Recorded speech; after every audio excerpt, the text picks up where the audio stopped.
Зритель мой, здравствуй. Сегодня о самом главном и интересном. О единственной человеческой жизни мы поговорим с актером Приморского театра драмы, заслуженным артистом России Николаем Тимошенко. Николай Петрович, здравствуйте. Добрый день. Тимошенко, вы этнический украинец? Ну, наполовину. Откуда ваши корни? А папа у меня родом из Черниговской губернии, а мама с Алтая, поэтому, по пояс я. По пояс. Да. Вы родились в Владивостоке? Да, родился во Владивостоке, и вся моя жизнь практически была связана с этим городом. Было несколько попыток уехать из него, но, к счастью, я возвращался. К счастью? К счастью. А почему к счастью? Ну, не находил того, чего искал. А в Владивостоке нашли?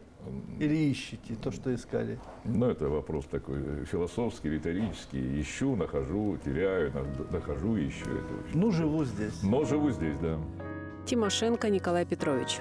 Родился во Владивостоке в 1957 году. По окончании средней школы поступил на театральный факультет Владивостокского института искусств. В 1978 году получил диплом актера драматического театра и кино и был принят в труппу Приморского краевого драматического театра имени Горького.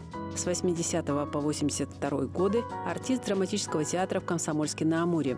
С 1982 года по настоящее время актер и режиссер Приморского краевого драматического театра имени Горького. В 1999 году Николаю Тимошенко присвоено почетное звание «Заслуженный артист России». Если прикрыть глаза и вспомнить детство, самые ранние яркие воспоминания вашего детства, что помнится? Помнится простая, интересная жизнь.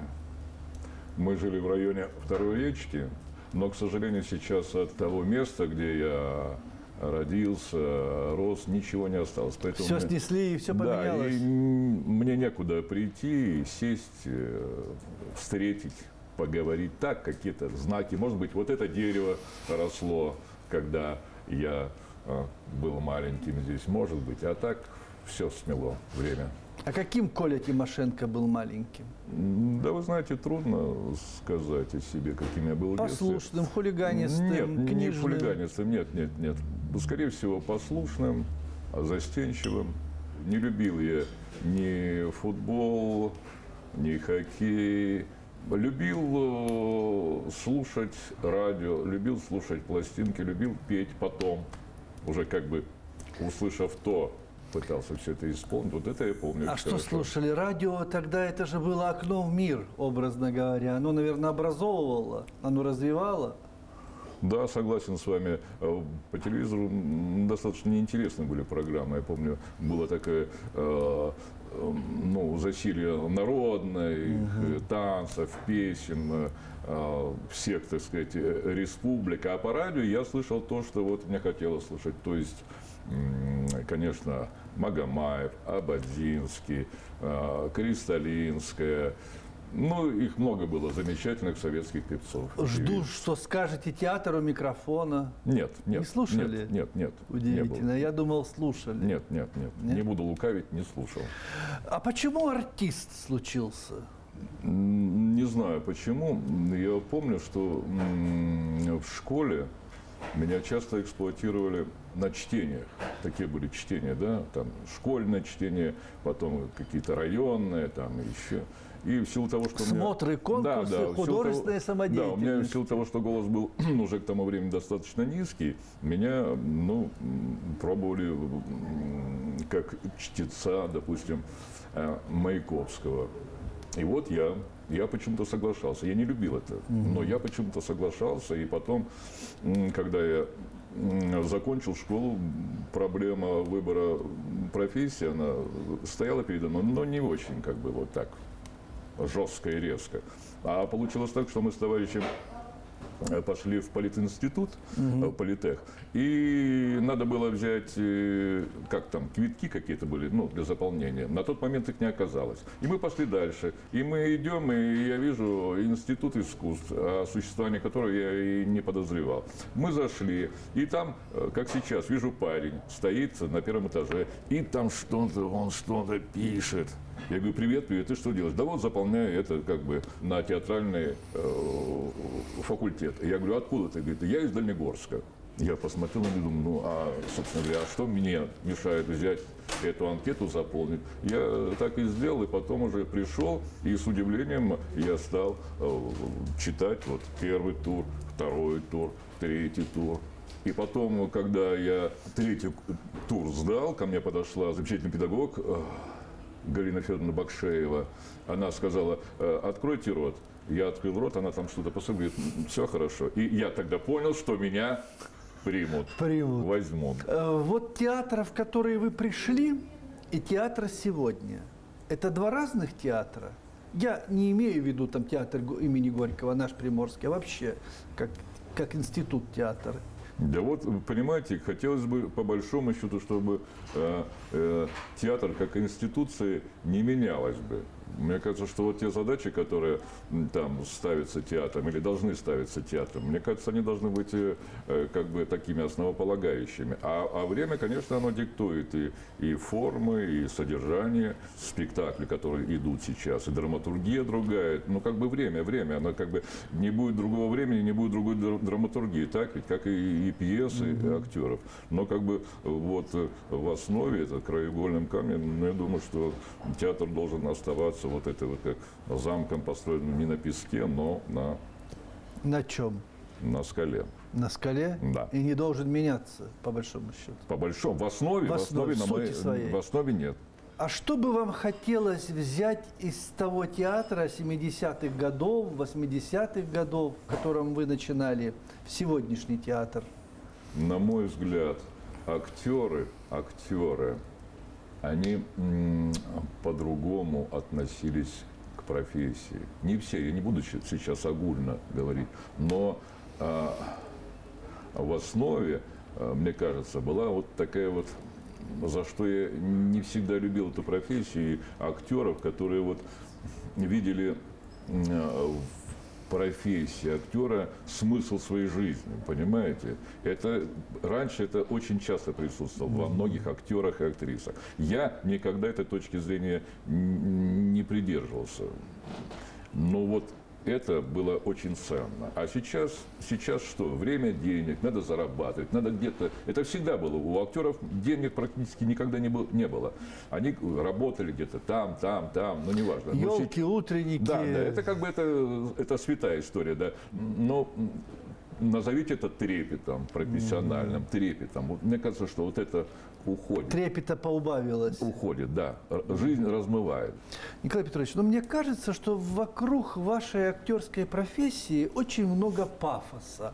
Ах, актер, я сегодня играю Марию Стюарт, не звоните, не приходите, не беспокойте. Да ты суп варишь, горшок за ребенком выносишь, а вечером играешь Марию Стюарт. Такая же профессия или нет? Нет. И надо к профессии относиться с уважением. А в чем это уважение может проявляться? В том, что ты, если у тебя, допустим, сегодня спектакль, значит, надо уже готовиться к нему. Я не буду опять приводить примеры там великих актеров Станиславского, Ермолова. У них были другие истории. Они могли себе позволить не стоять у печей, готовить, стирать, шить. Не полоть грядку на даче. Да. У нас так не бывает, у нас так не получается. Но надо к профессии относиться с уважением. А по поводу пафоса, я не знаю, я не буду говорить за всех. Я никогда не страдал вот этим. Я человек простой в этом отношении, честное слово. А у вас сегодня спектакль. Вы как готовитесь? Хороший артист Тимошенко. Во-первых, я пытаюсь быть в форме, так, как бы физической. Это мне очень помогает. И тем более там в день спектакля я прихожу заранее в театр. Знаете, так, иногда заходишь в театр, там никого нет, так подойдешь к сцене, такой, здравствуйте, уважаемая сцена. Это такая, может быть, дурь или какая-то мистика, но я пытаюсь как бы, так, визуализировать свои отношения к этому пространству, да. Не на всякий случай, а вообще я, с уважением, поскольку это коробка. Тут столько всего было, здесь такие замечательные актеры работали. И как бы это все равно, да, опять же, я не люблю мистику, да, я не люблю слово там энергия, энергетика. Мне надо, как бы, чтобы все это было так вот реально. Я вот не вижу, от него исходит дикая энергия. Белая, черная. Да, я вот этого не вижу, поэтому я всегда избегаю этих. Но вот как бы прийти, побыть там одному, походить на сцене, как бы, и, ну, и потом уже выходить на сцену в том или ином А образе. что в этой сцене есть такое, что ей, вот с ней здороваешься, что к ней относишься с трепетом, и жизнь ей по большому счету отдаешь? Ну, видимо, что-то есть. Видимо, что-то есть. А жизнь я свою не отдаю. Не отдаете? Нет, я категорически против вот этого. Профессия любая не стоит того, Нет, чтобы ей отдавать жизнь жизнь. гораздо интереснее, содержательнее, полнее. И потом мы же родились не для того, чтобы быть актерами, а для того, чтобы быть людьми. А профессию я уважаю, я отношусь с уважением, с любовью, но не более того. Вы разноплановый актер. Сегодня играете злодея, завтра добряка. Где взять правду для сегодняшнего дня и для завтрашнего? И для психики это как? Да, нормально с психикой, нормально, устойчивая. А правду где взять? Правду, ну, может быть, надо родиться с ощущением правды или воспитать в себе это ощущение правды. Очень важно же, да, когда зритель верит тебе. Это вообще Это основное. такая, да, главная история, что ты сидишь в зале, и ты веришь именно этому актеру или актрисе. Это очень важно. Я думал об этом очень часто. И иной раз смотришь звезд, приезжающих сюда, либо там, с кем встречаешься, как бы, и вот это знаменитое «не верю». Не верю. И нет погружения в эту историю. А насчет разноплановости я, к сожалению, нет. Я не разноплановый. Не актер. разноплановый? Нет, мне стыдно. Вы знаете, есть такой материал, где мне нужно преодолеть чувство неловкости, чувство стыда. Это, знаете, как японцы, я где-то прочитал, что они боятся попадать в неловкие для себя ситуации. Это как бы такая у них... У них, у азиатов, лицо потерять считается. Да, может быть, да. И у меня как бы вот я в этом отношении чувствую себя японцем, понимаете. Иной раз очень трудно сделать то, что просит от меня режиссер. Очень трудно. А другие, к счастью, пожалуйста, и так, и это. Люблю вас. Страстно.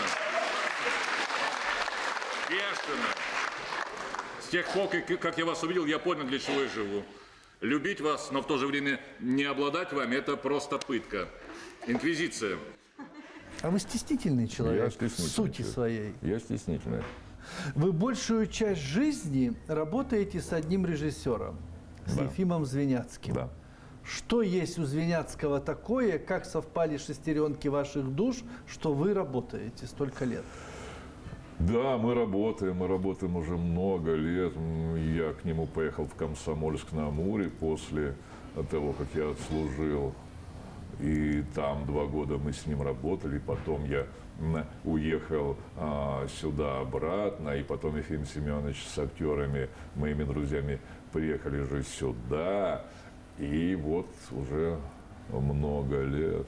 Что связывает? Ну вот совпадает наши вот эти вот какие-то. В одну сторону смотрите? Да. Нет, и не всегда в одну сторону, потому что есть моменты, когда взгляды не совпадают. Но, тем не менее, вот я хочу привести пример. Мы работали над спектаклем «Мастер и Маргарита». И я там играю Воланда. И какой-то момент, там у нас был прогон, и я позволил себе, отпустить себя и сделать, что-нибудь по-своему. И после прогона сидели все актеры, актрисы на сцене, и Ефим Семенович начал, так сказать, разбирать. Серьги раздавать. Да. И касательно меня. И сказал прямо, по-деловому, говорит, нет, так не будет. Да? Чайник обиды сразу закипел, наверное. Но потом я понял, зашел к Ефиму Семеновичу, мы поговорили.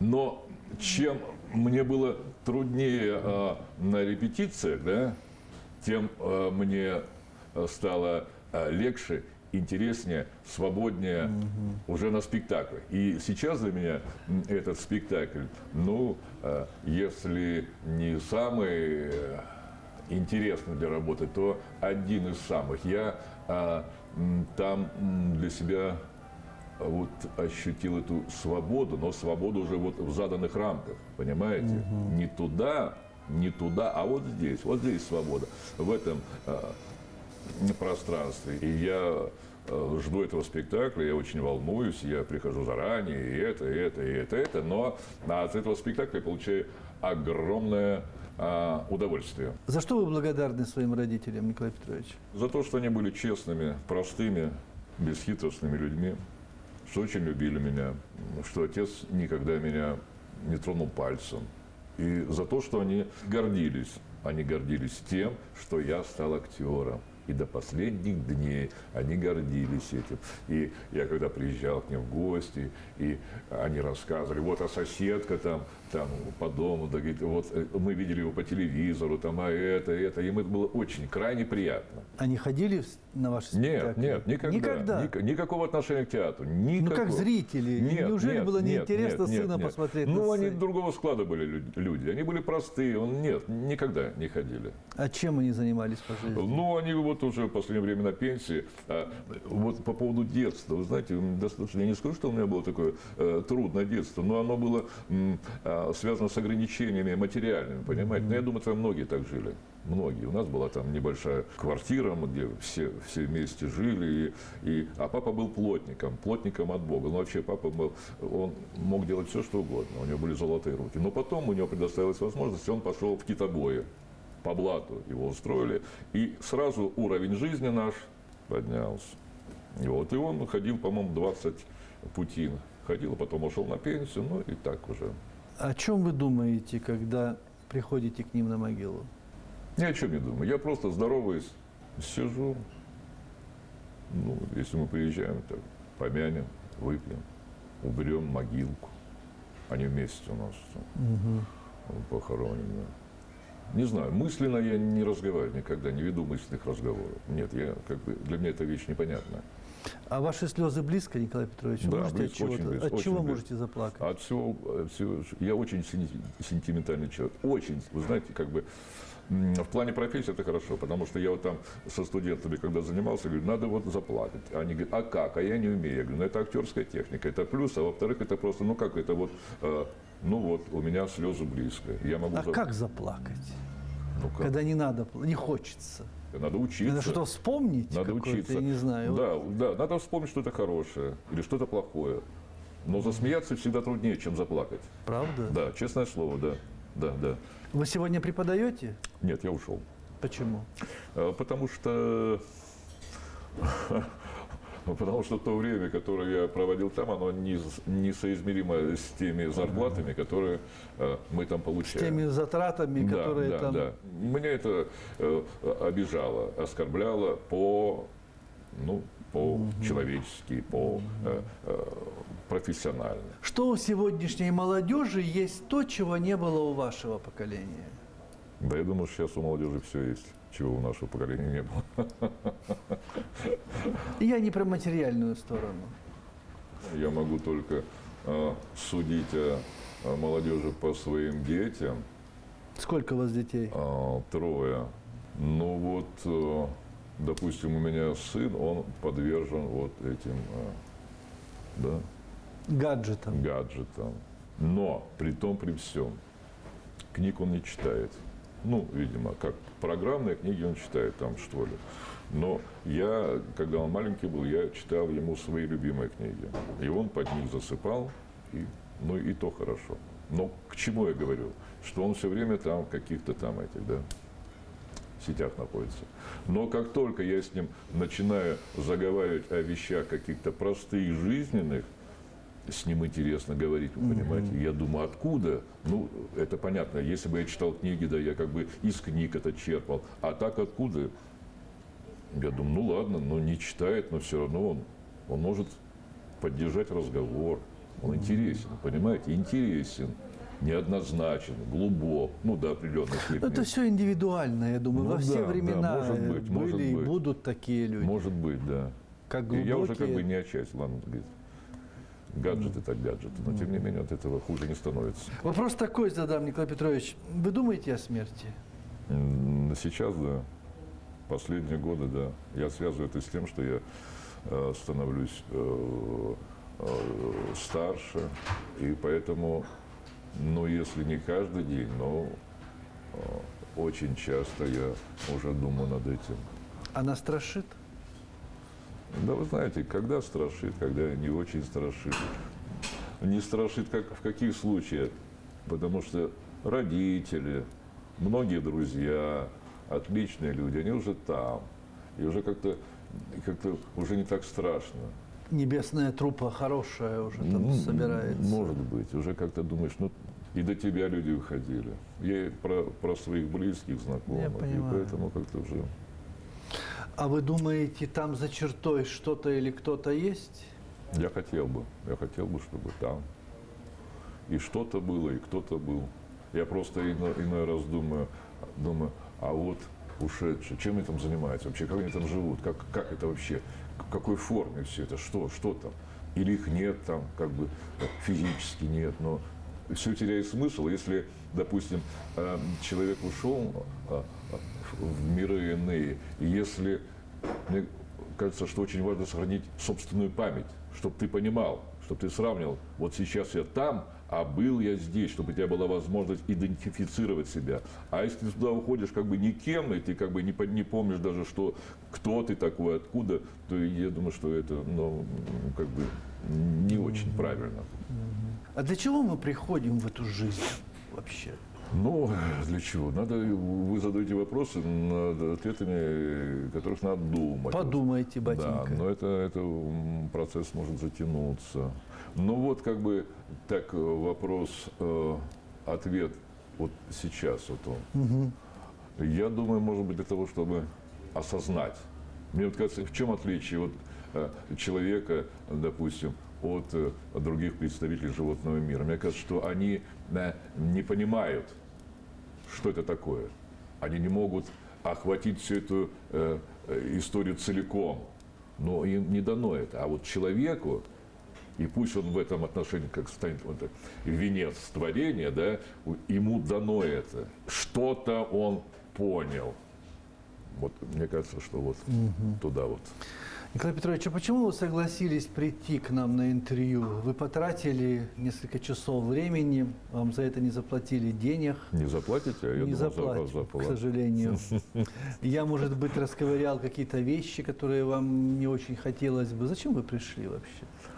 Ну, как зачем? Я человек дисциплинированный. И вы знаете, я очень не люблю вот этих подобных встреч. Я вообще не люблю вот давать интервью, потому А что... я это понял и спрашиваю. Потому что, как правило, задаются, ну, такие неинтересные вопросы, и ты на них должен как бы якобы заинтересоваться и давать какой-то там интересный ответ. Я вот за это не люблю.